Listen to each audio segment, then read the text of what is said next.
ہر قسم کی حمد اللہ کے لیے ہے جو تعظیم بجا لانے اور شرف بخشنے اور تعریف کے اعتبار سے تمام تعریفوں کے ساتھ تعریف کیا ہوا ہے، جو غلبے، قوت اور بڑائی کی صفات کمال کے ساتھ متصف ہے، اور ہم اسی سے سختیوں اور آزمائشوں کی مصیبت کے چھٹ جانے میں اپنی آرزوئیں وابستہ کرتے ہیں۔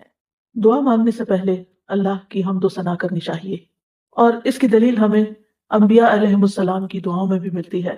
وہ دعا جس کے ذریعے یونس علیہ السلام نے اللہ سے مدد چاہی اور مشکل سے نکلے، اس میں بھی اللہ کی تعریف تھی، لا الہ الا انت سبحانک۔ وہ دعا جس کے ذریعے ابراہیم علیہ السلام آگ سے صحیح سلامت نکلے، اس کے اندر بھی اللہ کی تعریف تھی، حسبی اللہ و نعم الوکیل، نعم الوکیل، کتنا اچھا کارساز ہے اللہ کی تعریف۔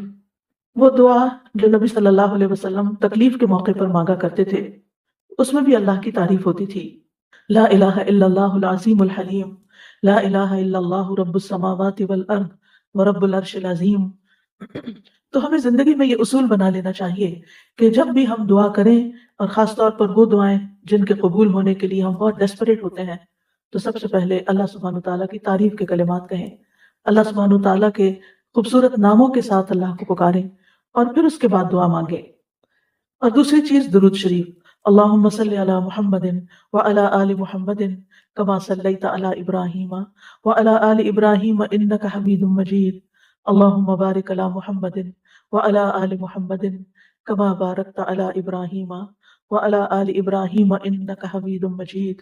پروگرام قریب و مجیب کے سلسلے میں آج ہم دشمن سے حفاظت کی دعاؤں کے بارے میں پڑھیں گے۔ دشمن سے حفاظت، تو سب سے پہلی دعا سورۃ الممتحنہ کی دعا ہے جو ابراہیم علیہ السلام نے مانگی۔ ارشاد باری تعالیٰ ہے، اے ہمارے رب، پر ہی ہم توکل کیے اور تیری ہی طرف ہمیں رجوع کیا اور تیری ہی طرف لوٹنا ہے۔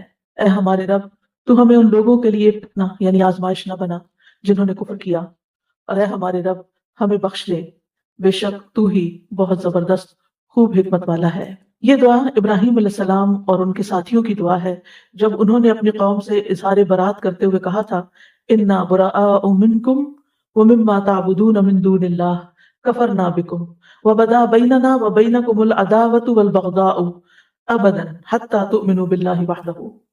بے شک ہم تم سے اور ان تمام چیزوں سے بری ہیں جنہیں تم اللہ کے سوا پوجتے ہو، یعنی ہم بتوں کی عبادت نہیں کریں گے۔ اب جب ان کے درمیان یہ اختلاف واقع ہوا تو پھر انہوں نے کہا، ہم تمہیں نہیں مانتے، اور ہمارے درمیان اور تمہارے درمیان ہمیشہ کے لیے دشمنی اور بغض ظاہر ہو گیا، یعنی اس بنا پر کہ تمہارا دین الگ ہو گیا اور ہمارا دین الگ ہو گیا، ہم تم ایک نہیں، لہٰذا ابراہیم علیہ السلام کی قوم تو کیا خود ابراہیم علیہ السلام کے والد ان کے دشمن بن گئے تھے۔ اب ایسے موقع پر کیا کرنا چاہیے؟ جب اپنے بھی پرائے ہو جائیں، جب اپنے رشتہ دار بھی چھوڑ دیں، اپنے والدین چھوڑ دیں، اپنے بہن بھائی چھوڑ دیں، اپنا کنبہ قبیلہ خاندان چھوڑ دیں، اپنے ملک کے لوگ آپ سے دشمنی رکھ بیٹھے، تو پھر انسان ایسے میں کہاں پناہ لے؟ ربنا علیک توکلنا، اپنے رب کی طرف رجوع کرے۔ تو جب بھی انسان کو شدید مخالفت کا سامنا ہو، خاص طور پر دین کی وجہ سے، تو اس کو چاہیے کہ وہ اپنے رب کی طرف رجوع کرے۔ تو یہاں پر ہم دیکھتے ہیں کہ اللہ تعالیٰ اس بات کا ذکر فرما رہے ہیں کہ ابراہیم علیہ السلام اور ان کے ساتھیوں نے ان لوگوں کو جو شرک میں پڑے ہوئے تھے، ان لوگوں سے قول اور فعل سے اپنی برات کا اظہار کیا کہ ہم تمہارے اس کام کو بالکل غلط سمجھتے ہیں، اور اس وقت تک ہم تمہارا ساتھ نہیں دیں گے جب تک تم اللہ وحدہ لا شریک لہ پر ایمان نہ لاؤ، اکیلے اسی پر، اور صرف اس کی عبادت نہ کرو۔ تو اس کے بعد انہوں نے اللہ تعالیٰ کی بارگاہ میں اللہ تعالیٰ کے اچھے ناموں کے ساتھ اللہ کا وسیلہ، یعنی اچھے ناموں اور اچھے اعمال کے ساتھ وسیلہ پکڑا اور اللہ سبحانہ تعالیٰ سے دعا کی۔ تو اس میں آپ دیکھیے کہ ایک تو اللہ سبحانہ تعالیٰ پر وہ توکل کر رہے ہیں اور اس کی طرف رجوع کر رہے ہیں، اللہ توکلنا، ٹھیک ہے، اور اسی کی طرف ہمارا رجوع ہے، وَإِلَيْكَ أَنَبْنَا، اور تیری ہی طرف ہم لوٹ کر آتے ہیں۔ اور دوسری طرف آخرت کے دن پر جو ان کا ایمان ہے، یعنی آخرت کے دن پر ایمان کے اس دن ہماری بخشش فرما دینا۔ تو اس صورت میں انسان جب اپنے ایمان کا وسیلہ دیتا ہے اور اپنے نیک اعمال کا وسیلہ دیتا ہے تو بھی دعا قبول ہوتی ہے۔ جہاں تک ربنا علیک توکلنا کا تعلق ہے تو اس میں دراصل اپنے معاملات کو اللہ کے سپرد کرنا ہے، اللہ سبحانہ و تعالیٰ کے سامنے اپنی بے بسی کا اظہار کرنا ہے کہ اللہ میرے ہاتھ میں تو کچھ نہیں، میں تو اپنے آپ کو پروٹیکٹ نہیں کر سکتا، تو ہی مددگار ہے، لہٰذا ہمارے تمام کاموں میں تو ہمارا والی وارث بن جا، چھوٹے کام ہوں یا بڑے کام ہوں۔ میں نے اپنے تمام معاملات تیرے سپرد کیے۔ اور اس میں آپ دیکھیے کہ آغاز ہو رہا ہے رب بنا سے، اے ہمارے رب، یعنی سب سے پہلے اللہ کو اپنا رب ماننا کہ وہی ہمارا پیدا کرنے والا ہے، وہی مالک ہے، وہی خالق ہے، وہی بگڑی بنانے والا ہے، لہذا رب بنا۔ اور پھر وَإِلَيْكَ أَنَبْنَا، تیری طرف ہم لوٹتے ہیں، کسی اور کی طرف نہیں جا رہے، ہم مدد کے لیے تجھے پکار رہے ہیں، ہمیں تیری مدد چاہیے۔ وَإِلَيْكَ الْمَصِيرُ، اور واپس تیری ہی طرف لوٹنا، یعنی قیامت کے دن، آخرت کے دن ہم تیرے ہی پاس آئیں گے۔ تو یہاں پر وَإِلَيْكَ کو پہلے لایا گیا، یعنی صرف اور صرف تیری طرف ہمارا توکل، ہمارا رجوع، ہمارا لوٹنا صرف تیری طرف ہے۔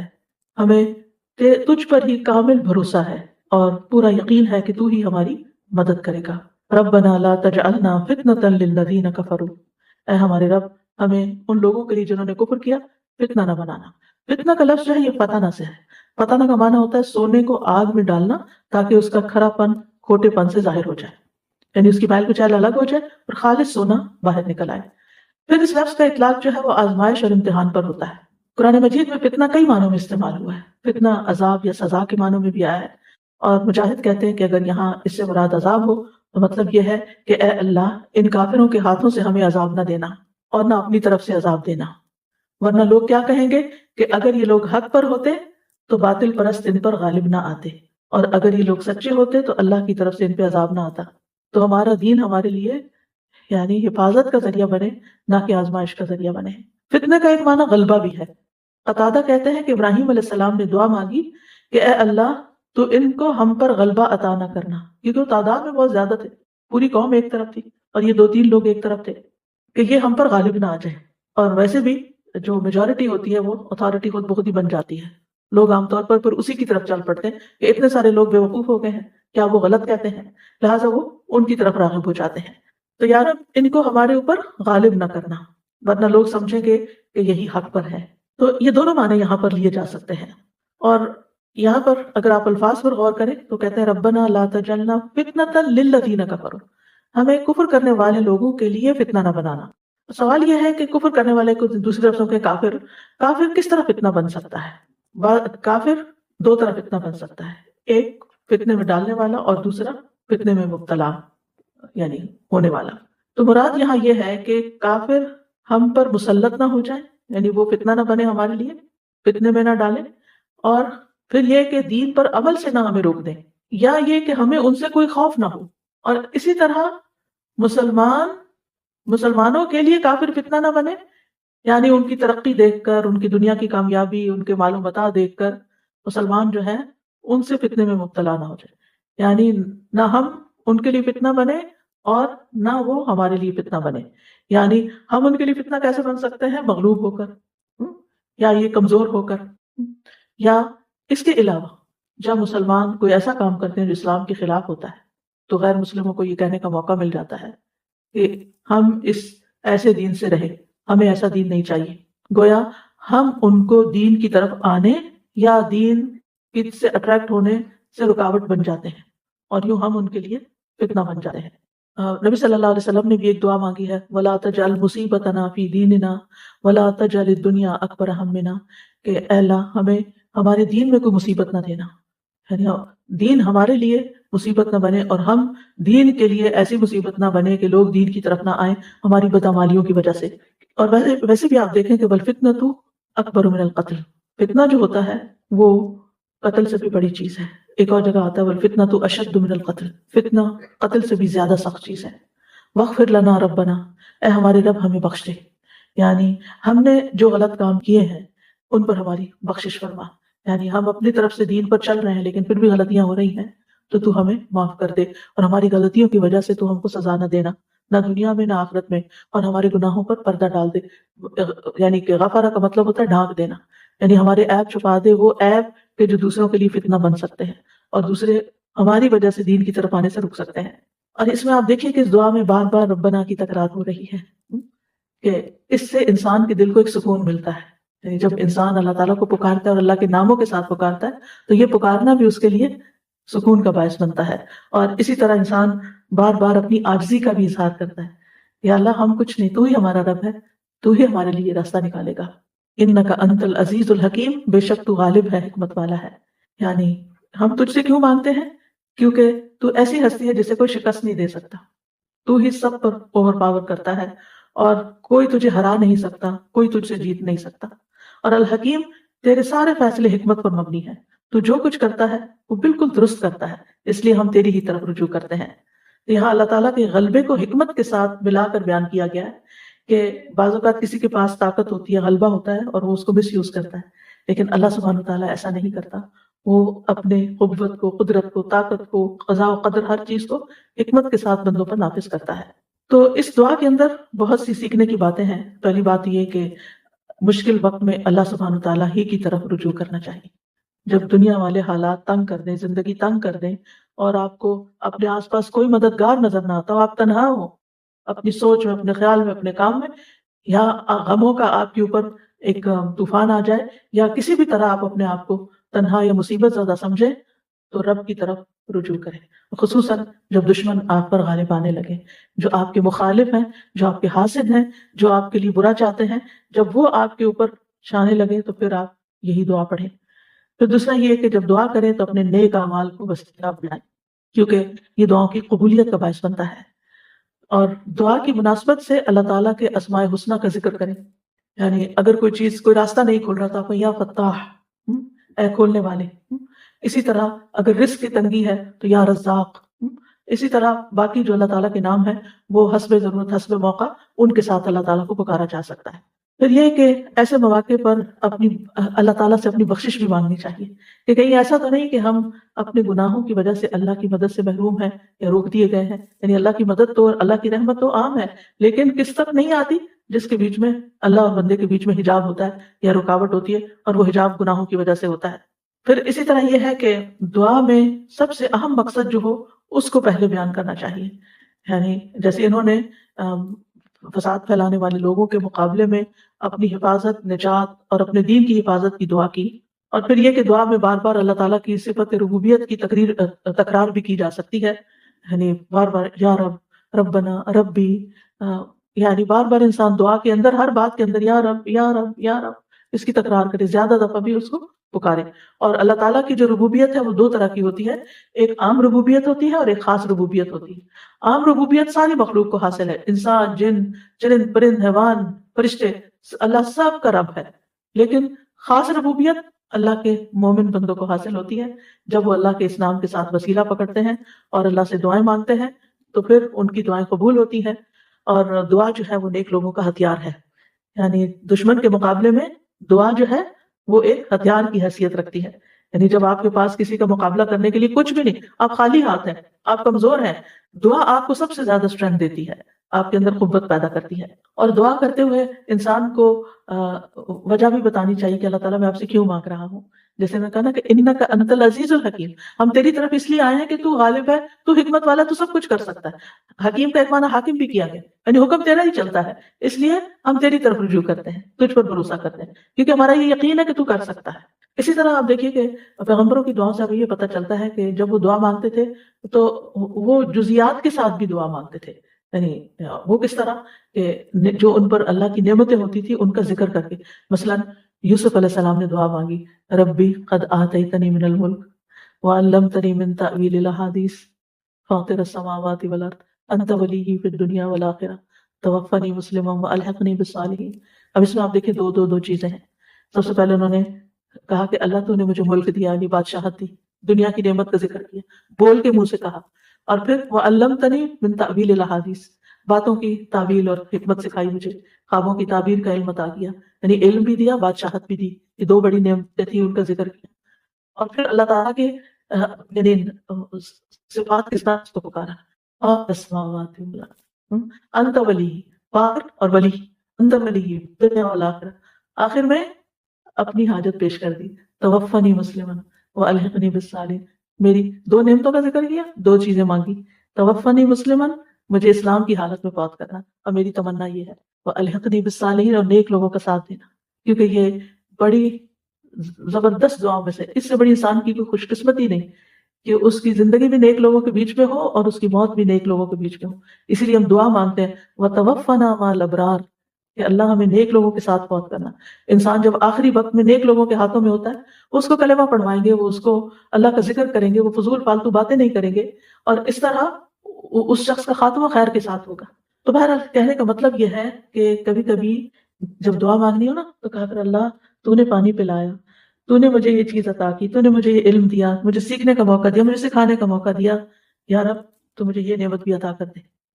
اور سب سے بڑی نعمت کہ حسن خاتمہ، زندگی جیسے بھی گزرے آخری وقت اچھا ہونا ہی خوش قسمتی کی علامت ہے کہ خاتمہ بالخیر ہو. تو یعنی یہ ہماری دعاؤں میں سے خاص دعا ہونی چاہیے. تو دعا میں علت کو بیان کرنا، نعمتوں کا ذکر کرنا، ان نعمتوں پر شکر ادا کرنا، اور پھر اس کے بعد اللہ سے مانگنا، یہ اللہ تعالیٰ کو پسند ہے. اور پھر جو اللہ پہ توکل کرتا ہے اللہ اسے کافی ہو جاتا ہے. قرآن مجید میں آتا ہے وَمَن يَتَوَكَّلْ عَلَى اللَّهِ فَهُوَ حَسْبُهُ، جو اللہ پہ بھروسہ کرتا ہے اللہ اس کے لیے کافی ہو جاتا ہے. اور دعا مانگنے والے کو اللہ تعالیٰ کے نام بھی آنے چاہیے، اللہ تعالیٰ کی صفات کا پتہ ہونا چاہیے. اس لیے اگر ہم چاہتے ہیں ہماری دعائیں قبول ہوں تو ہم اللہ تعالیٰ کے اسماء و صفات کا علم حاصل کریں گے کہ وہ اشرف العلوم میں سے ہے، یعنی اس علم میں سے جو سب سے بہترین اور سب سے اعلیٰ علم ہے. کیونکہ جس نے اللہ کو پہچان لیا پھر ہی وہ اس کی عبادت کے اندر اس کا دل لگے گا اور محبت سے عبادت کرے گا، شوق سے دعا مانگے گا، پھر وہ اللہ تعالیٰ کے بارے میں بدگمانی نہیں کرے گا، اس کی دنیا اور آخرت دونوں اچھی ہو جائے گی. نیکسٹ دعا ہے، تو انہوں نے کہا اللہ ہی پر ہم نے توکل کیا، اے ہمارے رب تو ہمیں ان ظالم لوگوں کے لیے فتنہ نہ بنا، اور تو ہمیں اپنی رحمت کے ساتھ کافر قوم سے نجات دے. یہ دعائیں موسیٰ علیہ السلام اور ان کی قوم کے نوجوانوں کی ہیں جو موسیٰ علیہ السلام پر ایمان لائے تھے. اللہ تعالیٰ نے موسیٰ علیہ السلام کو واضح نشانیاں دے کر فرعون اور اس کی قوم کی طرف بھیجا تھا جو بنی اسرائیل پر بہت ظلم و ستم کر رہے تھے. لیکن موسیٰ علیہ السلام کے واضح معجزات، چمکتا ہاتھ، عصا کا اژدہا بن جانا اور دیگر معجزات دیکھ کر بھی، اور پھر خاص طور پر جادوگروں کی شکست کھانے کے باوجود وہ ایمان نہیں لائے، یعنی فرعون اور اس کے سردار جو تھے، سوائے اس کی قوم کے چند نوجوان لوگوں کے. اور دوسری طرف فرعون کا ظلم اور بڑھ گیا، بجائے اس کے کہ وہ معجزے دیکھ کر ایمان لے آتا اور زیادہ ظالم بن گیا. تو بنی اسرائیل نے موسیٰ علیہ السلام سے شکوہ کیا کہ آپ کے آنے سے پہلے بھی ہمیں اذیتیں دی گئیں، ہم سمجھتے تھے کہ آپ آئے ہیں اب ہماری نجات ہوگی، اب پھر ہمارے اوپر فتنہ آ گیا ہے، مصیبت آ گئی ہے. تو موسیٰ علیہ السلام نے ان کو صبر اور توکل کی تلقین کی کہ اگر تم واقعی مسلمان ہو اور تمہارا یہ دعویٰ ہے کہ تم اللہ پہ ایمان رکھتے ہو تو پھر اسی پہ بھروسہ کرو، وہ ضرور تمہیں نجات عطا کرے گا. موسیٰ علیہ السلام کی قوم کے نوجوانوں نے یعنی موسیٰ علیہ السلام کی نصیحت کو نہ صرف یہ کہ قبول کیا بلکہ اس کے مطابق دعا بھی مانگی، زبان سے بھی اقرار کیا کہ ہم صرف اللہ ہی پر توکل کرتے ہیں، اور اے اللہ ہمیں ظالم لوگوں کے لیے فتنہ نہ بنانا کہ وہ ہم پہ غالب آ جائیں اور وہ یہ سمجھنے لگے کہ وہی حق پر ہے. کیونکہ ظالم دشمن جب غالب آتا ہے تو وہ سمجھتا ہے کہ وہ اپنے آپ کو جسٹیفائی کر لیتا، اپنی کامیابی کو سبب سمجھتا ہے، اپنی کامیابی کو وجہ سمجھتا ہے اپنے حق پر ہونے کی کہ میں ہی حق پر ہوں. تو انہوں نے کہا کہ یا رب ہمیں ان کے ہاتھوں عذاب نہ دے اور اس کافر قوم سے نجات دے. یہاں بھی آپ دیکھیں کتنا فاصلہ ہے زمانی ابراہیم علیہ السلام اور موسیٰ علیہ السلام کے بیچ میں، لیکن کتنی سملیرٹی ہے دونوں پیغمبروں کی تعلیم میں اور ان کے ماننے والوں کی دعاؤں میں. تو پیغمبر جو ہیں وہ اپنی قوم کو ہمیشہ توکل کا درس دیتے ہیں، اور یہ ایک حقیقت ہے. اگر آپ مسلمان بن کے جینا چاہتے ہیں نا تو یہ پاسبل ہی نہیں کہ اللہ تعالیٰ کی مدد کے بغیر کر سکے، کیونکہ دنیا میں بہت مشکلات ہیں، گھر کے اندر بھی ہیں، باہر بھی ہیں، مخالفتیں بھی ہیں، بہت کچھ ہے. تو جب آپ کا اللہ تعالیٰ کے ساتھ ایک مضبوط رابطہ ہو جاتا ہے تو پھر آپ بے خوف ہوتے ہیں، پھر آپ امن میں آ جاتے ہیں، پھر آپ پرسکون ہو جاتے ہیں کہ کوئی ہے جو میرے معاملات کو دیکھ لے گا. امام ابن قیم کہتے ہیں کہ اللہ پر توکل کرنے کی دو قسمیں ہیں. نمبر ایک، دنیاوی حاجتوں کے حصول اور دنیاوی تکلیفوں کو ہٹانے میں اللہ پر توکل، یعنی دنیا کی کوئی مشکل ہے تو اس کے لیے آپ اللہ کی طرف رجوع کریں. دوسرا ہے اللہ کی پسند اور رضا کے حاصل کرنے کے لیے اللہ پہ توکل کرنا، کہ اللہ سبحانہ وتعالیٰ کی رضا حاصل کرنے کے لیے اللہ کی طرف رجوع کرنا. اب اس چیز کو حاصل کرنے کے لیے جس کو اللہ پسند کرتا ہے، یعنی ایمان میں ترقی ہے، یقین میں اضافہ ہے، اسلام کی طرف دعوت ہے، عبادات کو بہترین طریقے سے کرنے کی توفیق ہے، تو یہ ساری چیزیں اللہ سبحانہ تعالیٰ ہی کی توفیق سے ہوتی ہیں. تو دونوں صورتوں میں انسان کو اللہ کافی ہو جاتا ہے، یعنی جب بندہ اللہ پہ توکل کرتا ہے جیسے کہ توکل کرنے کا حق ہے تو اللہ اس کو کافی ہو جاتا ہے. اور ضروری نہیں کہ انجام اس صورت میں ہو جس کو آپ پسند کرتے ہیں، بلکہ انجام اس صورت میں ہوتا ہے جس کو اللہ پسند کرتا ہے، جس کے ساتھ وہ راضی ہوتا ہے. تو موسیٰ علیہ السلام نے اپنی قوم سے کہا تھا کہ تم توکل کرو، تو انہوں نے فوراً بات مانی، فوراً بات قبول کی کہ ہم نے توکل کر لیا اور یہاں بھی آپ دیکھیں کہ دعا میں جتنی بھی باتیں ہیں ان سب میں سب سے پہلے توکل ہی کی بات کی، توکل کو مقدم رکھا۔ ربنا لا تجعلنا فتنة للقوم الظالمین، اے ہمارے رب ہمیں ظالم قوم کے لیے فتنہ نہ بنا۔ پیچھے اس کی وضاحت ہو چکی ہے کہ ان کو ہم پر مسلط نہ کرنا کہ وہ ہمیں تکلیفیں پہنچائیں، یہاں تک کہ ہمیں ہمارے دین سے پھیر دیں، اور ہمیں ان کے لیے فتنہ نہ بنا کہ وہ ہماری وجہ سے دین سے پھر جائیں یا دوسروں کو دین سے پھیر دیں، اور وہ یہ کہیں کہ اگر یہ لوگ حق پر ہوتے تو ہم پر مسلط نہ کیے جاتے اور ہم ان کو تکلیف نہ پہنچا سکتے۔ وَنَجِّنَا بِرَحْمَتِكَ مِنَ الْقَوْمِ الْكَافِرِينَ، اور ہمیں اپنی رحمت کے ساتھ کافر قوم سے نجات دے دے، ہم ان سے بچنا چاہتے ہیں کیونکہ فرعون کا ظلم بڑھ چکا تھا۔ اب یہاں پر انہوں نے اللہ تعالیٰ کی رحمت کو وسیلہ بنایا ہے، یعنی دعا کی قبولیت میں ایک چیز یہ ہوتی ہے کہ آپ اللہ تعالیٰ کے کسی نام کو وسیلہ بنائیں، یا کسی اپنے نیک کام کو وسیلہ بنائیں، یا پھر اللہ تعالیٰ کی کسی صفت کو وسیلہ بنائیں، اور اس میں خاص طور پر اللہ تعالیٰ کی رحمت، کیونکہ اس سے انسان کی مصیبتیں دور ہوتی ہیں۔ یعنی جب انسان کہتا ہے نا کہ یا اللہ یا رحمان یا رحیم یا حی یا قیوم برحمتک استغیث ونجنا برحمتک، تو جہاں جہاں رحمت کا ذکر ہے وہاں اس رحمت کی وجہ سے اللہ تعالیٰ کی یعنی پھر جب ہم پکارتے ہیں تو اللہ کی رحمت جوش میں آتی ہے اور اللہ تعالیٰ مہربانی فرماتا ہے۔ اور اس میں بھی آپ دیکھیں کہ انہوں نے جان کی سلامتی نہیں مانگی کہ یا اللہ فرعون ہماری جان نہ لے لے، بلکہ کیا کہا، ہمیں نجات دے کافر قوم سے، یعنی ہمارے دین کو بچا لے۔ دین کی جو سلامتی تھی وہ مقدم رکھی۔ اگر جان بچ جاتی ہے اور دین سلامت نہیں، جیسے کہ آپ دیکھیں کتنی ہی جگہوں پر آج کے دور میں بھی، اگر آپ کو معلوم ہو کہ چائنا میں مسلمانوں کے ساتھ کیا ہوا، فلپین میں کیا ہوا، برما میں کیا ہوا، اس کے علاوہ روسی جو ریاستیں تھی پہلے مسلمان تھی، یعنی مسلمان ریاستوں پر جب حملہ ہوا تقریباً 20 لاکھ ایک جگہ پر مار دیے گئے، اور جو بچے ان کو کوئی اجازت نہیں تھی کہ وہ اپنے گھر میں قرآن بھی رکھیں یا نماز پڑھیں یا داڑھی رکھیں یا حجاب پہنیں۔ اسپین میں مسلمانوں کے ساتھ کیا ہوا، یعنی یو نیم اٹ، ہم کبھی شکر ادا نہیں کرتے اس امن کی نعمت کا کہ اللہ نے دین اور جان اور ایمان سلامت رکھا ہوا ہے۔ ورنہ آج کے دور میں بھی، اس صدی میں اور پچھلی صدی میں، اگر آپ اس ساری تاریخ کا جائزہ لیں کہ جہاں جہاں مسلمانوں پر جبر کر کے ان کو ان کے دین سے پھیرا گیا اور جو نہیں مانے ان کو ختم ہی کر دیا گیا، تو یہ بڑی اہم دعاؤں میں سے ہے، وَنَجِّنَا بِرَحْمَتِكَ مِنَ الْقَوْمِ الْكَافِرِينَ۔ تو اس دعا سے ہمیں یہ پتہ چلتا ہے کہ توکل جو ہے وہ ایمان کا تقاضا ہے۔ اگر آپ کا اللہ پر توکل ہے تو اس کا مطلب ہے کہ آپ کے اندر ایمان ہے، اور دعا کرنا جو ہے یہ توکل کے منافی نہیں کہ ہم نے اللہ پہ بھروسہ کیا تو بس، نہیں، ہم نے بھروسہ کیا ہے لیکن اس کے ساتھ ہم اللہ کی رحمت کو، اللہ کو پکارتے ہیں اس کی رحمت کا واسطہ دیتے ہوئے۔ اور دعا میں ربنا علی اللہ توکلنا، اللہ پر ہم نے توکل کیا، تو یہ توکل کرنا ایک عبادت ہے، دل کی عبادت ہے، یہ عبادت کا ایک وسیلہ دے رہے ہیں کہ اللہ چونکہ ہم نے تجھ پہ توکل کیا ہے لہٰذا تو ہمیں دشمنوں سے نجات دے۔ اور ویسے بھی یہ کہ فتنوں سے پناہ مانگتے رہنا چاہیے کہ اللہ تعالیٰ ہمیں عافیت میں رکھے اور کسی فتنے میں مبتلا نہ کرے، کیونکہ فتنہ انسان کے دین، ایمان، ہر چیز کے لیے نقصان دہ ہوتا ہے۔ کبھی بھی فتنوں میں نہ کودیں۔ نبی صلی اللہ علیہ وسلم کی دعاؤں میں سے تھا نعوذ باللہ من الفتن ما ظہر منہا وما بطن، ہم اللہ کی پناہ لیتے ہیں فتنوں سے بچنے کے لیے، جو ظاہری ہیں اور جو چھپے ہوئے ہیں، ہر طرح کے۔ اس دعا سے بھی یہ پتہ چلتا ہے کہ مومن کے اوپر جب حالات مشکل ہو جاتے ہیں تو اس کا طرز عمل کیا ہوتا ہے، اور وہ کس طرح اللہ تعالیٰ کی طرف رجوع کرتا ہے اور اللہ کے ہاں پناہ لیتا ہے۔ اور اس میں اس دعا کے ساتھ بھی مشابہت ہے جو نوح علیہ السلام نے مانگی تھی، رب ان قومی کذبونی فافتح بینی وبینہم فتحا ونجنی ومن معی من المؤمنین۔ اے میرے رب، بے شک میری قوم نے مجھے جھٹلا دیا ہے، بس تو میرے درمیان اور ان کے درمیان فیصلہ کر دے، کھلا فیصلہ، اور مجھے اور میرے ساتھ جو ایمان والے ہیں انہیں بچا دے۔ تو یہ نوح علیہ السلام کی دعا بھی اس دعا سے ملتی جلتی ہے، جس میں وَنَجِّنَا مِنَ الْقَوْمِ الظَّالِمِينَ، تو انہوں نے کہا تھا وَنَجِّنِي وَمَن مَّعِيَ مِنَ الْمُؤْمِنِينَ۔ اب سوال یہ پیدا ہوتا ہے کہ ہمارے دشمن کون ہیں؟ تو سب سے بڑا دشمن تو شیطان ہے، ٹھیک ہے نا؟ شیطان کے وسوسے اور شیطان کی چالیں جو انسان کو کسی نہ کسی طرح اپنے گھیرے میں لیتی رہتی ہیں۔ تو اللہ تعالیٰ قرآن مجید میں فرماتے ہیں ان الشیطان لکم عدو فاتخذوہ عدوا، بے شک شیطان تمہارا دشمن ہے، تم اسے دشمن سمجھو۔ اس دشمن کو پہچاننا بھی ضروری ہے اور اس سے بچنا بھی ضروری ہے۔ پھر اسی طرح وہ لوگ جو اپنے کفر میں سخت اور پکے ہوتے ہیں وہ ایمان لانے والوں کے دشمن بن جاتے ہیں۔ اللہ تعالیٰ فرماتے ہیں ان الکافرین کانوا لکم عدوا مبینا، بے شک کافر تمہارے کھلے دشمن ہیں۔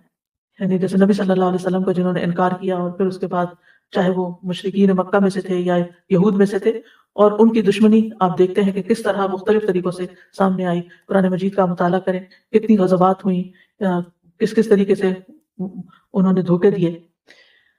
پھر اسی طرح آپ دیکھیں کہ منافقین جو ہیں وہ مومنوں کے دشمن ہوتے ہیں. قرآن مجید میں آتا ہے سورۃ المنافقون میں، ہم العدو فاحذرہم، وہ دشمن ہے، ان سے محتاط رہیے، یعنی بچ کے رہیے. یعنی دشمن وہ ہوتا ہے جو ایک وہ ہوتا ہے جو سامنے آ کے حملہ آور ہوتا ہے، ایک وہ ہوتا ہے کہ جو چپ کے حملہ کرتا ہے، جس سے انسان امن میں نہیں رہ سکتا، اس سے محتاط رہنا ضروری ہوتا ہے. اور پھر یہ ہے کہ کچھ ایسے ہوتے ہیں جو بظاہر آپ کے دوست بنے ہوئے ہوتے ہیں لیکن اندر سے وہ آپ کو کاٹ رہے ہوتے ہیں.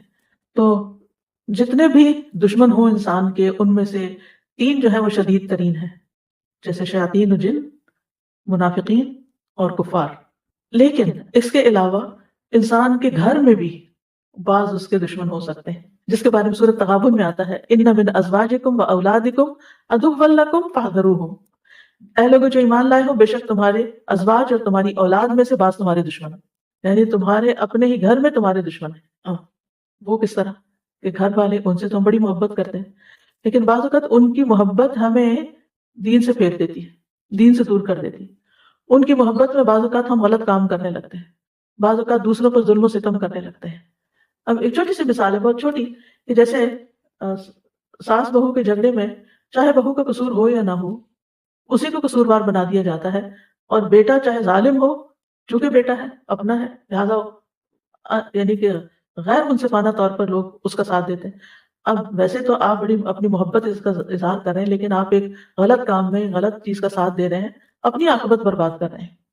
پھر اسی طرح آپ دیکھیے کہ بعض اوقات انسان ان کے آرام، آسائش اور ان کی دنیاوی خواہشات کو پورا کرنے کے لیے حرام حلال میں تمیز نہیں کرتا، اور اس طرح وہ یعنی ہماری نجات کا سبب بننے کی بجائے الٹا مصیبت کا سبب بنتے ہیں.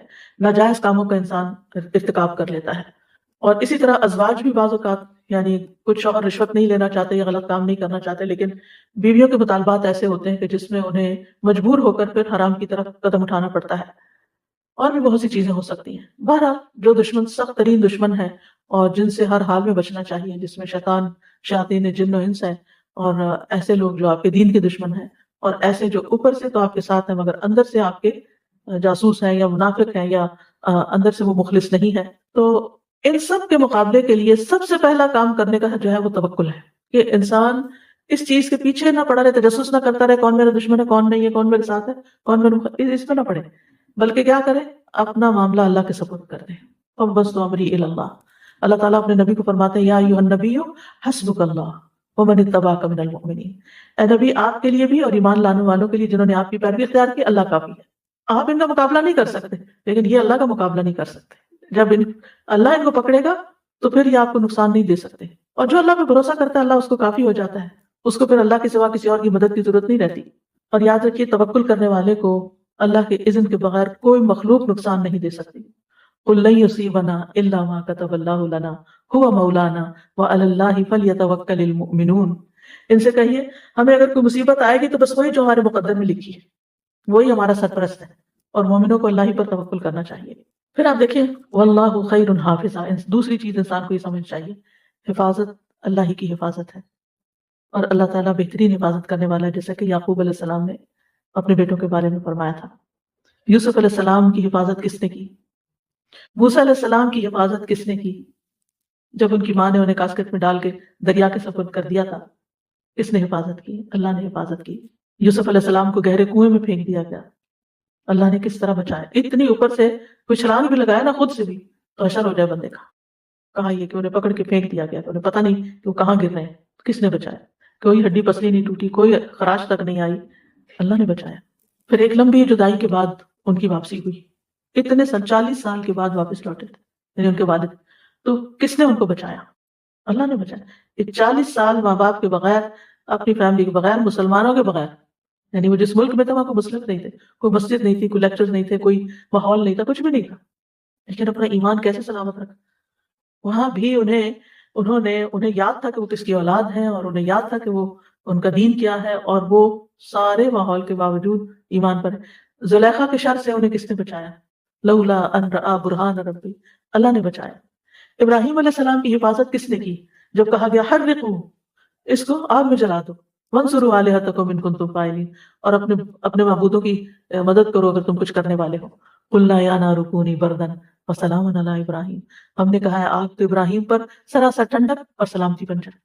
یہ کرنے والا کون تھا؟ اللہ ہی تھا۔ پھر آپ دیکھیے کہ سلیمان علیہ السلام کو اللہ تعالیٰ نے عظیم بادشاہت دی تھی، جنات کو ان کے تابع کر دیا تھا، وہ جو حکم دیتے تھے بجا لاتے تھے، عجیب و غریب کام وہ کر دیتے تھے۔ تو ان کی جو سرکشی تھی اور ان کی جو طاقت تھی، آپ کو معلوم ہے سلیمان علیہ السلام کی مجلس میں کتنا طاقتور جن بیٹھا، جس نے کہا کہ صرف آنکھ جھپکنے کی دیر میں ملکہ بلقیس کا تخت اٹھا کے لا سکتا ہوں۔ اتنے بڑے جن کو، یا وہ جو بھی مخلوق تھی، یعنی آج تک کوئی اتنی سائنس اور ٹیکنالوجی ترقی کر چکی ہے، آج تک کوئی ایسی چیز ایجاد نہیں ہوئی کہ جو اتنی دیر میں اتنا بڑا تخت اتنی دور سے اٹھا کے آپ تک پہنچا دے۔ ٹھیک ہے، آپ کے الفاظ ایک جگہ سے دوسری جگہ چلے جاتے ہیں لیکن چیزیں نہیں جا رہی اس طرح، شاید آئندہ کبھی ایسے ہو۔ لیکن اتنے طاقتور جن سے سلیمان علیہ السلام کو کوئی خطرہ نہیں تھا۔ ہمیں تو کوئی سچی جھوٹی بھی کہہ دینا کہ اس عمارت میں جن ہے تو ہمارا خوف سے برا حال ہو جائے، لیکن سلیمان علیہ السلام ان سے کام لیتے تھے اور طاقتور جنوں سے کام لیتے تھے۔ پھر آپ دیکھیں کہ عیسیٰ علیہ السلام کی حفاظت کس نے کی، ان کو کس نے بچا کے اٹھا لیا جبکہ رومی سپاہی جو تھے وہ گھیرا ڈال چکے تھے، بچ نکلنے کی کوئی صورت نہیں تھی۔ خود رسول اللہ صلی اللہ علیہ وسلم کو غار میں کس نے محفوظ کیا تھا؟ اللہ تنصروہ فقد نصرہ اللہ اذ اخرجہ الذین کفروا ثانی اثنین اذ ہما فی الغار اذ یقول لصاحبہ لا تحزن ان اللہ معنا۔ اللہ نے حفاظت کی تھی۔ تو اللہ اپنے بندوں کی ہر شر والی چیز سے حفاظت کرتا ہے، اور حفاظت اور پروٹیکشن اللہ سے مانگنی چاہیے۔ پچھلے دنوں ایک قصہ سننے کا اتفاق ہوا، اس کی صداقت تو اللہ ہی بہتر جانتا ہے، لیکن جو شخص بیان کر رہا تھا وہ بہت ہی یقین اور صداقت کے ساتھ کہ کس طرح امریکہ میں ایک تبلیغی جماعت آئی، اور وہ پیدل جماعت تھی، تو وہ کہیں نہ کہیں کسی کھلی جگہ ٹینٹ لگا لیتے تھے رات کو، اور پھر کبھی مسجد میں اور لوگوں کو اسلام کی دعوت دیتے تھے۔ تو وہ کہتے ہیں کہ وہ ایک چرچ کے باہر جو پارکنگ لاٹ ہوتی ہے وہاں انہوں نے خیمہ لگا لی۔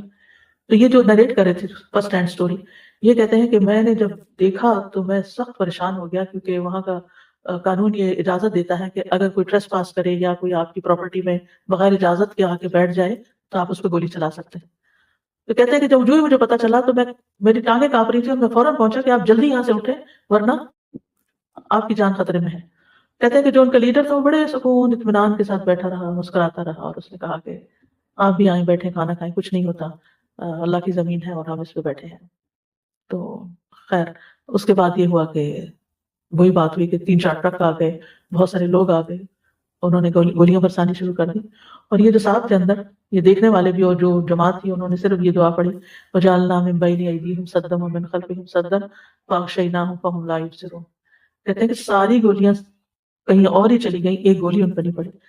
پھر آخر وہ اتر کے آئے وہاں اندر اور دیکھا کہ یہ کیا ہو رہا ہے، تو ان کو تو ایک طرح خراش بھی نہیں آئی، تو کہنے لگے کہ یہ کیا معاملہ ہے۔ تو انہوں نے کہا کہ یہاں کیوں ہو تم؟ کہا کہ ہم اس طرح مسافر ہیں اور ہم نے اپنا خیمہ یہاں لگایا ہے۔ تو بہرحال وہ سارا قصہ پورا یہ ہوا کہ وہ بہت زیادہ مروب ہوئے، پتہ نہیں پھر مسلمان ہوئے یا نہیں، آگے کی مجھے کہانی نہیں معلوم، لیکن وہ اس بات پر بہت ہی حیران تھے کہ ہم تو یہ دیکھنے آئے کہ جو اندر لوگ ہیں وہ مرے بھی ہیں کہ نہیں، تو یہاں تو ایک بھی نہیں، کچھ بھی نہیں ہوا کسی کو۔ تو یعنی آج کے دور میں بھی بعض اوقات اس طرح کے واقعات ہو جاتے ہیں کہ کوئی بچہ ہو آخری منزل سے اوپر کئی سٹوری سے گرتا ہے اور وہ بالکل صحیح سلامت ہوتا ہے، اور یعنی بچانے والا اللہ ہے۔ تو اگر کسی بھی خوف اور دہشت کے موقع پر آپ پورا بھروسہ اللہ پہ کر لیں، اللہ کو پکاریں۔ اور مچھلی کا قصہ جو یونس علیہ السلام کا وہ تو سب جانتے ہیں، تو مچھلی کے پیٹ میں جا کے باہر نکلنا، اور ریسنٹلی بھی ایک واقعہ پیش آیا اس کے، تو بلکہ میں نے کلپ بھی دیکھا تھا کہ کس طرح وہ اندر سے اس کو نکالا گیا انسان کو۔ یعنی ہم اگر آپ دیکھیں کہ اس وقت بھی ہمارے آس پاس بہت سے خطرات ہو سکتے ہیں، ہم کہیں چل رہے ہیں، ہم کہیں سفر کر رہے ہیں، ہمیں تو پتہ بھی نہیں ہوتا کہ کس طرح اللہ سبحانہ وتعالیٰ ہماری جان بچا دیتا ہے، کس طرح حفاظت کرتا ہے۔ جب ہم سو جاتے ہیں ہمیں کچھ پتہ ہوتا ہے ہمارے پاس کون سا کیڑا مکوڑا چل رہا ہے، لیکن کس طرح ایک نظام کے تحت اس نے ہمارے کانوں کو پروٹیکٹ کیا ہوا ہے کہ اندر جو ویکس ہے وہ اتنی کڑوی ہے کہ کوئی کیڑا مکوڑا اندر جانے کی ہمت نہیں کرتا، اس کو دور سے ایسی اسمیل آتی ہے کہ وہ اندر نہیں گھستے سوائے وہ کن کھجور کے جو شاید، لیکن عمومی طور پر آتے ہیں۔ اسی طرح باقی بھی جنات ہیں، حیوانات ہیں۔ ہم لوگ تو یہاں بہت ایک پروٹیکٹڈ قسم کے ماحول میں رہتے ہیں، لیکن بہت سے لوگ زمین پہ سوتے ہیں، ان کے پاس چھت نہیں ہوتی، جھگیوں میں سو رہے ہوتے ہیں، کسی وحشی جانور کے آنے سے کوئی چیز روکنے والا دروازہ بھی نہیں ہوتا، جھگیاں ایسی ہوتی ہے کہ کپڑا ڈالا ہوتا ہے سامنے، کوئی چیز پروٹیکٹ نہیں کرتی، لیکن اللہ تعالیٰ بچاتا ہے. تو اللہ سبحانہ تعالیٰ ہی کی حفاظت ہوتی ہے. لہٰذا جتنے بھی مختلف طرح کے ہمارے دل میں خوف ہے نا، وہ نکال دینے چاہیے. یہ کہنا چاہیے اللہ میرا تجھ پر بھروسہ، اور اللہ خیر حافظہ، اللہ ہی بہترین حفاظت کرنے والا ہے. لا تحزن ان اللہ معنا، اللہ ہمارے ساتھ ہے. یعنی بعض اوقات ہوتا ہے نا کسی کو گھبراہٹ ہوتی ہے، انگزائٹی شروع ہو جاتی ہے، پریشانی شروع ہو جاتی ہے کہ معلوم نہیں اب کیا ہو جائے گا، اب تو میں زندہ نہیں بچ سکتا. لیکن اگر زندگی ہے تو وہ بچا لے گا، اور اگر زندگی نہیں تو کوئی بچا نہیں سکتا. بعض لوگوں کو سانپ کاٹ جاتا ہے اور وہ نہیں مرتے کیونکہ اللہ بچاتا ہے، ابھی زندگی ہے. بعض لوگ آپ دیکھیں کہ کتنی دور تک بیماری میں چلے جاتے ہیں کہ ڈاکٹر جواب دے دیتے ہیں اور زندگی ہوتی ہے تو پھر سانس پڑ جاتے ہیں، پھر لوٹ آتے ہیں. قرآن مجید میں آتا ہے لہو معقبات من بین یدیہ ومن خلفہ یحفظونہ من امر اللہ. ہر شخص کے آگے اور پیچھے اللہ کے مقرر کردہ نگران ہوتے ہیں جو اللہ کے حکم سے اس کی حفاظت کرتے ہیں. مجاہد کہتے ہیں کہ ہر انسان پر ایک فرشتہ مقرر ہے جو نیند کی حالت میں اور جاگتے ہوئے اس کی جنات، انسانوں اور کیڑے مکوڑوں سے حفاظت کرتا ہے، سوائے اس چیز کے جس کی اللہ نے اجازت دی تو وہ پہنچ کے رہتی ہے. یعنی اگر کوئی نقصان دینے والی چیز نے آنا ہے وہ آ جائے گی، لیکن ادروائز حفاظت کے لیے اللہ نے بتا دیا کہ فرشتے مقرر ہیں. کعب احبار کہتے ہیں اگر اللہ عز و جل نے تم پر فرشتے مقرر نہ کیے ہوتے جو تمہارے کھانے، تمہارے پینے، تمہارے پردے کی چیزوں میں تمہارا دفاع نہ کرتے تو یقیناً جن تم کو اچک کے لے جاتے. تو اللہ تعالیٰ فرشتوں کے ذریعے حفاظت کرتا ہے. اور خاص طور پر آپ دیکھیں کہ نبی صلی اللہ علیہ وسلم کی کس طرح حفاظت کی کہ ابو جہل نے کیا کہا تھا کہ اگر میں نے محمد کو دیکھا صلی اللہ علیہ وسلم کہ وہ کعبہ کے پاس نماز پڑھ رہے ہیں تو میں ان کی گردن رونق دوں گا. تو اسے کہا گیا کہ وہ محمد ہے، وہ کہنے لگا مجھے تو نظر نہیں آ رہے. تو رسول اللہ صلی اللہ علیہ وسلم نے فرمایا اگر وہ ایسا کرتا تو فرشتے سب کے سامنے اسے پکڑ لیتے، اور جب اسے بتایا کہ کس ڈائریکشن میں اور اس نے آنے کا ارادہ کیا تو اس کو آگ نظر آئی وہاں سامنے، تو وہ کوئی نقصان نہیں دے سکا. تو اللہ سبحانہ تعالیٰ کی جو حفاظت ہے اس میں ابن رجب کہتے ہیں کہ اللہ تعالیٰ دو طرح بندوں کی حفاظت کرتا ہے. ایک ان کی دنیا کی مصلحتوں کی حفاظت، جیسے ان کے جسم، جان، مال سب کی حفاظت، اور جیسے دشمنوں کے خلاف حفاظت، اور دوسرے ان کے دین ایمان کی حفاظت. یعنی ایک دنیا کی حفاظت دنیاوی چیزوں کی، اور ایک دین ایمان کی حفاظت. تو دین ایمان کی حفاظت جو ہے اس میں جیسے دل کو شبہات اور شکوک و شبہات سے بچاتا ہے، کیونکہ وہ دل میں اگر دین کی کسی بھی چیز کا شک آ جائے تو نفاق کی طرف لے جاتا ہے. یعنی فی قلوبہم مرض، کس کے بارے میں کہا گیا؟ منافقین.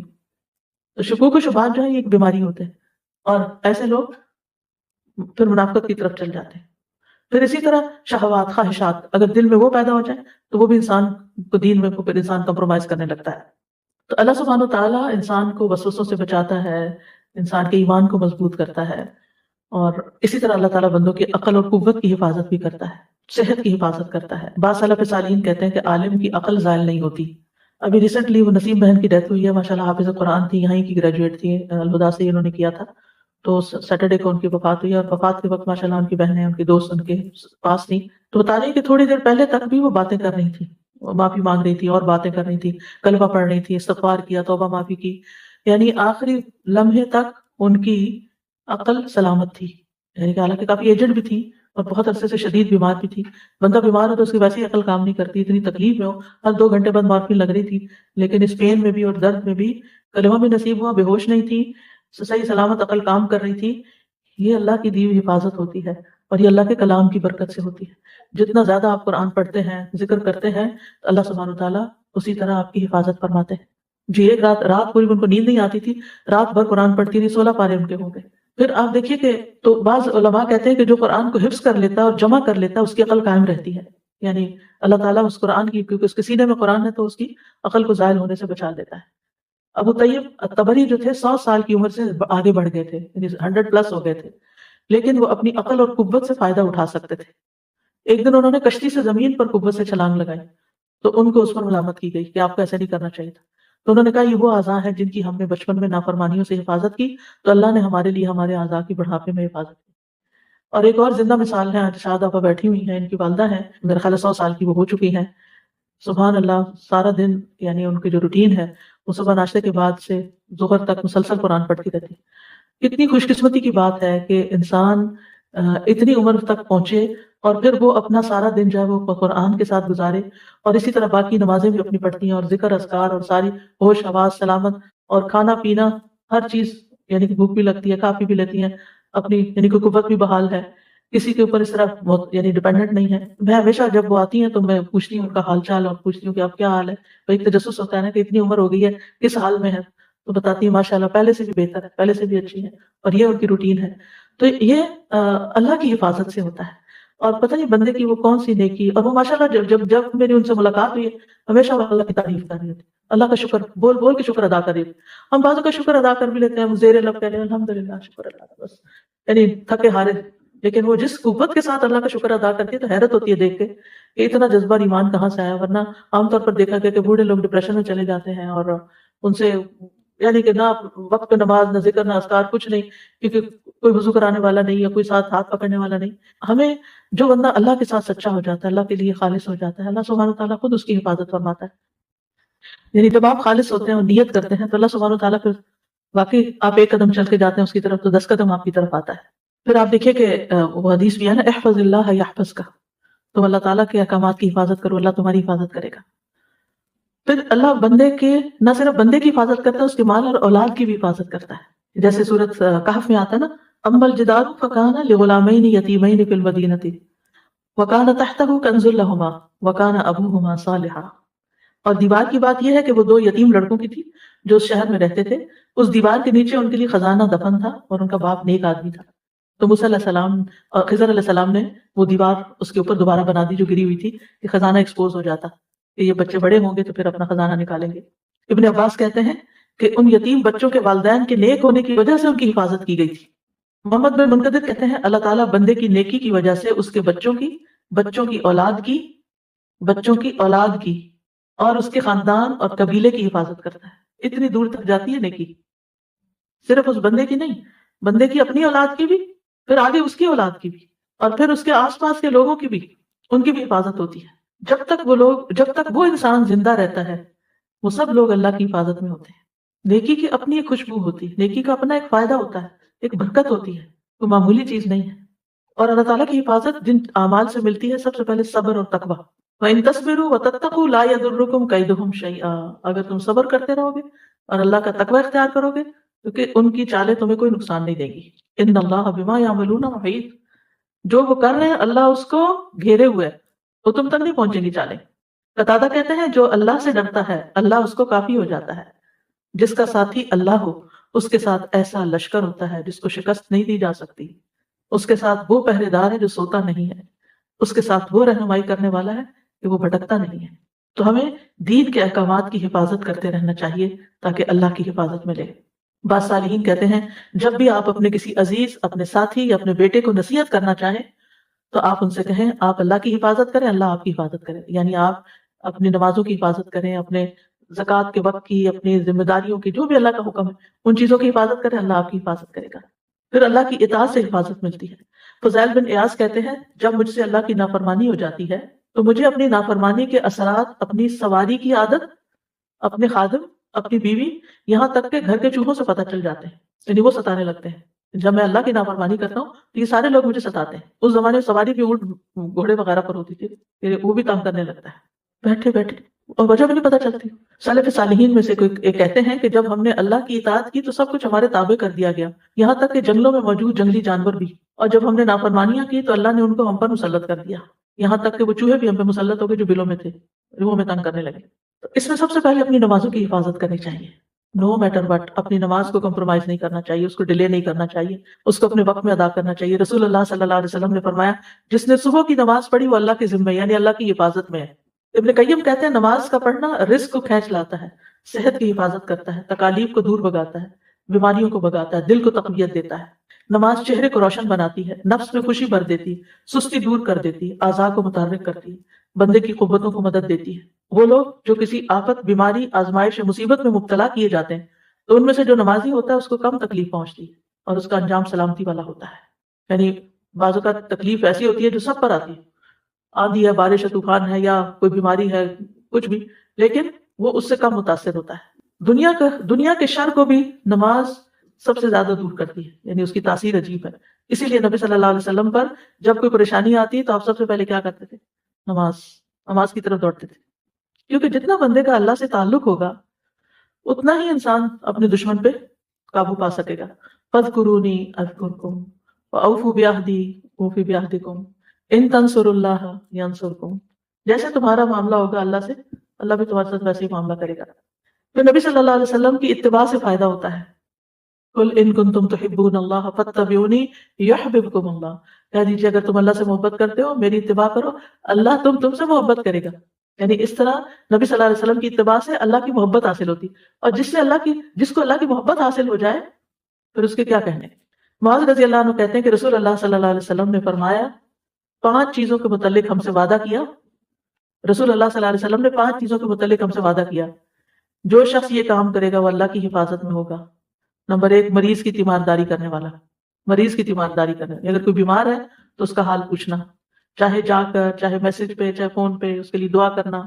نمبر 2، جنازے میں شریک ہونے والا، یاد رکھیے خواتین کو جنازے کے ساتھ نہیں جانا چاہیے۔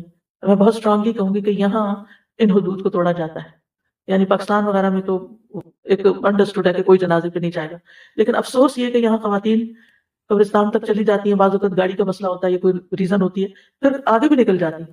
اول تو جانا نہیں چاہیے، آپ اپنا کوئی ارینجمنٹ ایسا کریں کہ آپ کے ہسبینڈ اگر قبرستان جا رہے ہیں تو آپ اپنی گاڑی کوئی اور ارینج کریں دوستوں کے ساتھ مل کے، کہ آپ مسجد سے یا جہاں سے بھی آپ اپنے گھر جائیں، بس قبرستان نہ جائیں، کیونکہ منع کیا گیا کہ عورتیں جنازے کے ساتھ نہ جائیں، اور ہم اللہ کے رسول صلی اللہ علیہ وسلم کے حکم کی واضح مخالفت کرتے ہیں۔ یہ نافرمانی جو ہے نا، یہ درست نہیں ہے، اچھی نہیں ہے۔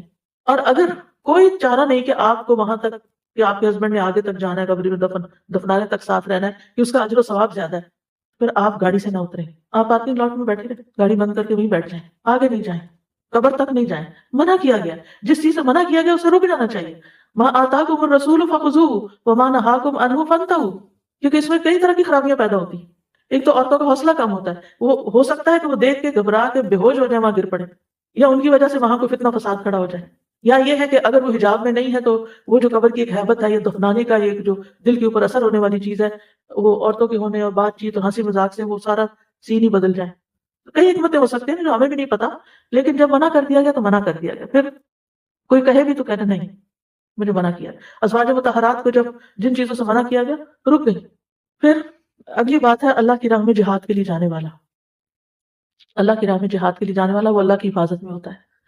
پھر امام کے پاس جا کر اس کی عزت و احترام کرنے والا، امام جو ہے، امام ایک تو ایک ملک کا امام یا لیڈر ہوتا ہے، یا پھر کسی مسجد کا ریلیجس امام ہے، یا اور جو یعنی کوئی ریلیجس فگر ہے اور بڑا ہے، تو اس کی عزت اور احترام کرنے والا جو ہے، یہ بھی ہمارے دین کا حصہ ہے۔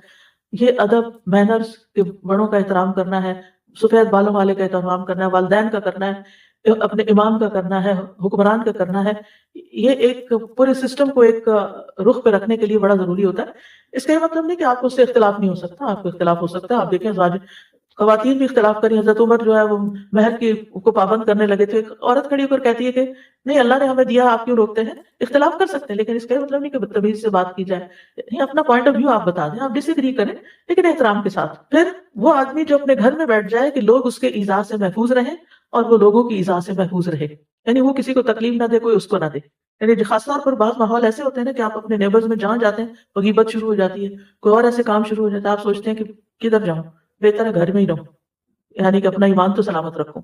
پھر ایک اور روایت میں آتا ہے جو آدمی گھر میں رہتا ہے اور وہ کسی انسان کی غیبت نہیں کرتا، اس کا ضامن بھی اللہ ہوگا، یعنی آپ کسی کی عزت سے نہیں کھیلتے، آپ کی عزت بھی محفوظ رہے گی۔ پھر اسی طرح گھر میں سلام کر کے داخل ہونا۔ ابو امامہ کہتے ہیں کہ نبی صلی اللہ علیہ وسلم نے فرمایا 3 شخص ایسے ہیں جن کا ضامن اللہ ہے، اگر وہ زندہ ہے تو اللہ ان کے لیے کافی ہے، اگر فوت ہو جائیں تو جنت میں داخل ہوں گے۔ ایک وہ شخص جو اپنے گھر میں سلام کر کے داخل ہوا، کوئی گھر میں ہے یا نہیں، لاک کھولے، دروازہ کھولے، السلام علیکم پکارے، کوئی ہے تو جواب دے، نہیں ہے تو یہ عادت پکی کر لیں کہ گھر میں سلام کر کے داخل ہونا، ایسے بندے کا اللہ ضامن ہے۔ دوسرا وہ شخص جو مسجد کی طرف چلا، پھر اللہ اس کا ضامن ہے۔ تیسرا وہ شخص جو اللہ کے راستے میں نکلا، اللہ اس کا ضامن ہے۔ اور اس میں وہ قصہ میں کئی دفعہ سنا چکی ہوں اس خاتون کا جو ایک مجاہدین کا لشکر چلا جا رہا تھا، اس کے پاس سے گزرا تو اس نے اپنی بکریاں چھوڑی اور وہ چل دی ساتھ اور جا کے ان کی خدمت میں کھانا وانا پکاتی تھی، جو بھی کام تھا کرتی تھی۔ واپس آئی تو اس کا وہ تکلا گم ہو گیا، شاید بکری گم ہو گئی، کہنے لگی اللہ میں تو تیرے راستے میں تھی، اور تو بہرحال اس کا وہ پورا ہو گیا۔ ایک اور روایت میں ہے نبی صلی اللہ علیہ وسلم نے فرمایا جو شخص اللہ کی راہ میں نکلا اللہ اس کا ضامن ہو گیا۔ اور انسانوں اور چیزوں کو اللہ کی حفاظت میں دیا کرے، اپنے مال کو، اپنی اولاد کو، اپنے جو بھی ایسی چیزیں ہیں جو آپ کو بہت عزیز ہیں، جن کے بارے میں آپ کو خوف رہتا ہے کہ پتہ نہیں ان کا کیا ہوگا، ان کو اللہ کے حوالے کریں۔ پھر اسی طرح مسافر کو بھی اللہ کے حوالے کیا کریں۔ اچھا، ابن عمر کہتے ہیں کہ رسول اللہ صلی اللہ علیہ وسلم نے فرمایا لقمان حکیم کہا کرتے تھے جب کوئی چیز اللہ کی حفاظت میں دے دی جائے تو وہ اس کی حفاظت کرتا ہے. اور اسی طرح مسافر، کیونکہ مسافر پتہ نہیں موت تو گھر میں بھی آ سکتی ہے لیکن جو سفر پہ جاتا ہے ایسے لگتا ہے پتہ نہیں واپس آئے گا یا نہیں، ایک خوف سا شیطان دل میں ڈالتا ہے. مجاہد کہتے ہیں کہ میں اور ایک آدمی عراق جانے کے لیے نکلے تو عبداللہ بن عمر رضی اللہ عنہ ہمیں رخصت کرنے کے لیے ہمارے ساتھ چلے. جب انہوں نے ہمیں چھوڑنے کا ارادہ کیا، یعنی سی آف کرنے لگے، تو کہا میرے پاس تمہیں دینے کے لیے کچھ نہیں، لیکن میں نے رسول اللہ صلی اللہ علیہ وسلم کو فرماتے ہوئے سنا کہ جب کسی چیز کو اللہ کے سپرد کیا جاتا ہے تو وہ اس کی حفاظت کرتا ہے. میں تم دونوں کے دین، امانت اور عمل کے خاتمے کو اللہ کے سپرد کرتا ہوں. استودعکم اللہ دینک و امانتک و خواتیم عملک. یہ دعا اسی لیے پڑھی جاتی ہے. تو آج کے لیے اتنا ہی کافی ہے. انشاءاللہ کل مزید بھی کچھ دعائیں ہیں، اس ٹاپک کو ابھی ہم کنٹینیو کریں گے. مزید دعاؤں کی شرح ہوگی جو دشمن سے حفاظت کی دعائیں ہیں. سبحانک اللہم و بحمدک اشہد ان لا الہ الا انت استغفرک و اتوب الیک. السلام علیکم و رحمۃ اللہ وبرکاتہ.